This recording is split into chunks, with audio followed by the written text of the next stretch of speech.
ഇനി നമുക്ക് നോക്കാനുള്ളത് ഇമ്പോർട്ടൻ്റ് ആയിട്ടുള്ള ഒരു ഡിസീസസ് ആണ് stroke.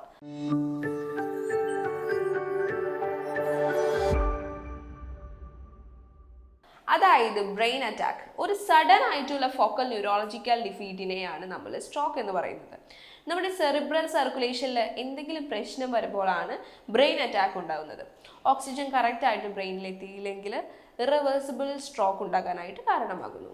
Cerebral edema, cerebral congestion also lead to further dysfunctions. ഇനി നമ്മൾ ഡയഗ്നോസിസ് ചെയ്യുന്നത് CT സ്കാൻ, MRI സ്കാൻ ഇതൊക്കെ വഴിയാണ്. സ്ട്രോക്ക് നോക്കുകയാണെങ്കിൽ എസ്കമിക് ഉണ്ടാകും, അതുപോലെ തന്നെ ഹിമറേജസ് ഉണ്ടാകും. കോസസ് നോക്കിയാൽ ത്രോംബോസിസ്, പിന്നെ ഹെമറേജസ്, എംബോളിസം ഇതൊക്കെയാണ്.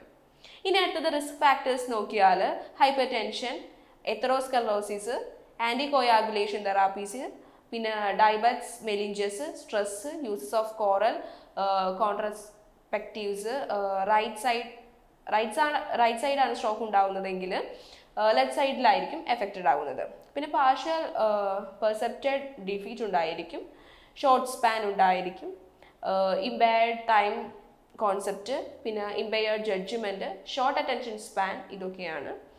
ഇനി റൈറ്റ് സൈഡിൻ്റെ ഡാമേജ് ആയിട്ടുണ്ടെങ്കിൽ ഇമ്പയർഡ് സ്പീച്ച്, ഇമ്പയർഡ് ലാംഗ്വേജ്, അതുപോലെ തന്നെ ലെഫ്റ്റ് സൈഡിൽ ഡിസ്ക്രിമിനേഷൻ ഇമ്പയർഡ് ആകാറുണ്ട്, ഡിപ്രഷൻ, ആൻസൈറ്റി ഇതൊക്കെയാണ്.